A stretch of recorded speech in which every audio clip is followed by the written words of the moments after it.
I want to assure Californians that we will approach this heavy responsibility determined to find solutions that close the deficit, promote job creation, and get people back to work.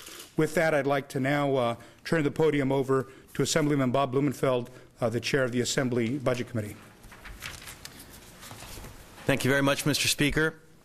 I'm really pleased to stand here by Speaker Pérez's side. He is changing the way that we do budgeting and the way that we operate here in Sacramento. When he says he's committed to transparency, we've seen it so far every step of the way, and I fully expect that we're going to see it throughout that process. We've pierced the bubble, the capital bubble, and taken the decision-making and some of the thought process outside of the Capitol and to the people.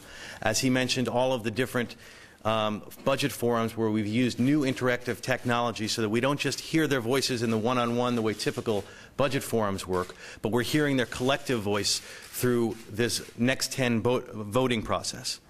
In addition to transparency and holding all of these hearings, 51 budget hearings so far, 12 subcommittee hearings, we're committed to making a smarter budget this year.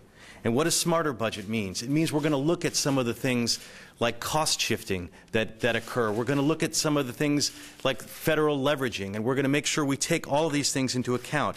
We're also going to look at the full budget.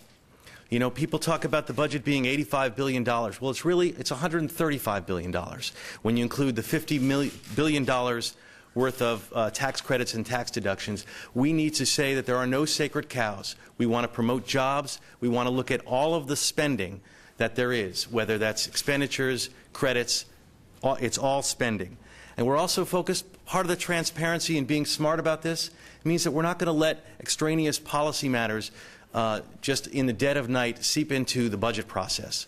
Speaker's committed to openness and transparency, and what that's going to do is that's going to help insulate us from some of the things that we've seen in the past with regard to this. And the last thing, we're going to make sure we look at this budget as a continuum, not in a vacuum.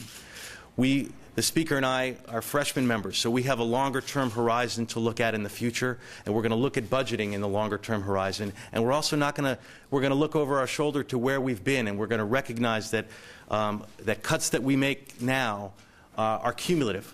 A $30 million cut in a vacuum may not seem like a lot, but when you add it on to a social service program, would you add it on to what we've done before, in some cases, it's a death blow.